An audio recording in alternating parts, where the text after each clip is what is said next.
had sex with the female detainee. And then, so that's one question.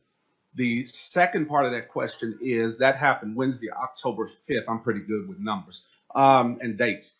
But Wednesday, October 5th is when it happened. So what happened? But the second part of that is Friday, October the 7th, I got phone calls from news media asking to interview me about what I didn't know. So I went to Twitter and I found out about it on Twitter. Okay, that's where I found out about it. So I'm asking what happened, but then number two, why did I find out? I'm sure maybe all the other jail trust members knew about it. I just didn't know. So why did I find out about it on Twitter?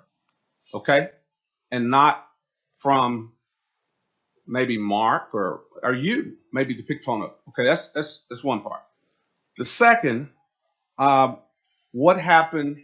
This I wasn't a part of the jail trust, so I don't know the exact date, but somewhere around June, July, what happened with the with why was the woman handcuffed there, and how did we let her get raped by the man? Okay, and before you answer those, this was in a Monday morning meeting. You shared these two things relating to why it took so long for the charges to be brought against the male detainee who raped the woman in July, I think it was. Why it took so long is because you said, I think D.A. Prater's right there. You said it was D.A. Prater's fault because that's what you said in the Monday morning meeting. You said it was his fault because he asked for all of this packet. This is what you said in the Monday morning meeting. And that the reason it took so long is because really some type of conspiracy with D.A. Prater. That's one part of the rape in July.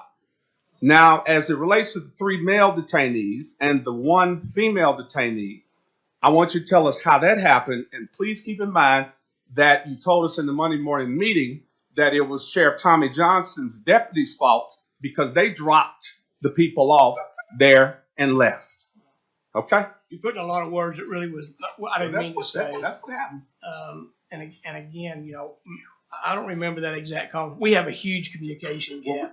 There was several of the jail trust members that were present. Yeah, both of those cases are still under investigation, and they're still pending cases. So I don't really know if I'm allowed to share any of those details. Sure. So you're not gonna answer the question.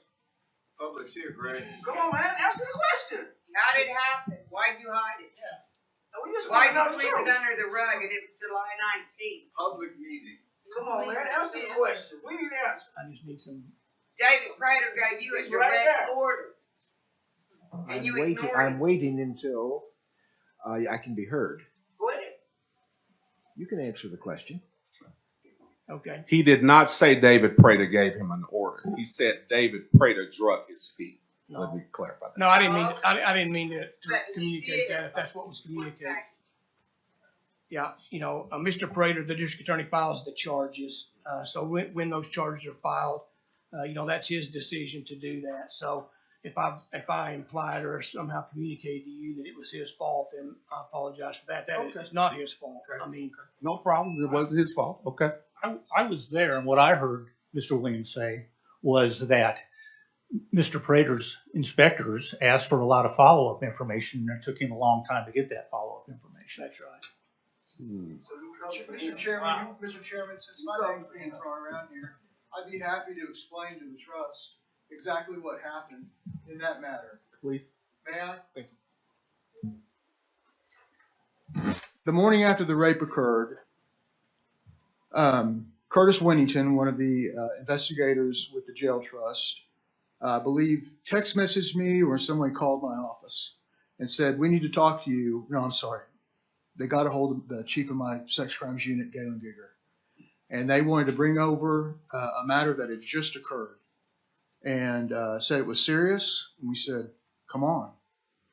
About 10 o'clock that morning, Curtis Winnington and a female investigator came with him. I'm sorry, I don't recall her name.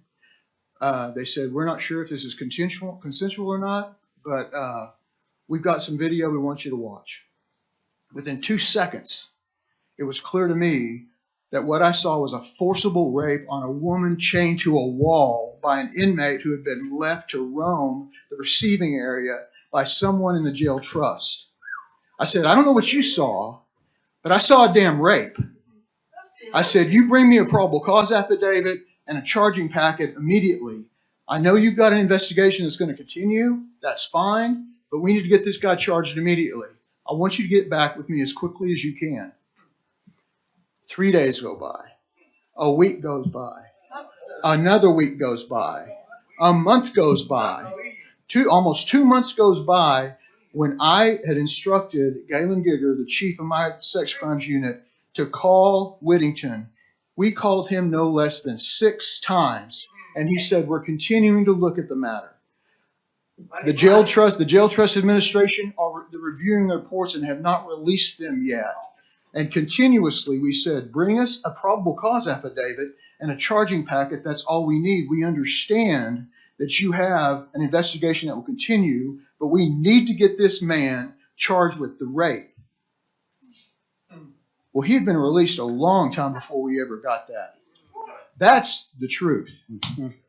That's the truth. Mr. Prater and Sheriff Johnson, allow me to say this, Chair Couch. My simple point was simply this. It's always somebody else's fault. Exactly. Nobody wants to take responsibility. It ain't untrust seniors' fault, that's for sure. Is anybody gonna take responsibility for these 14 deaths? Other questions? I guess not. No, they ain't his fault.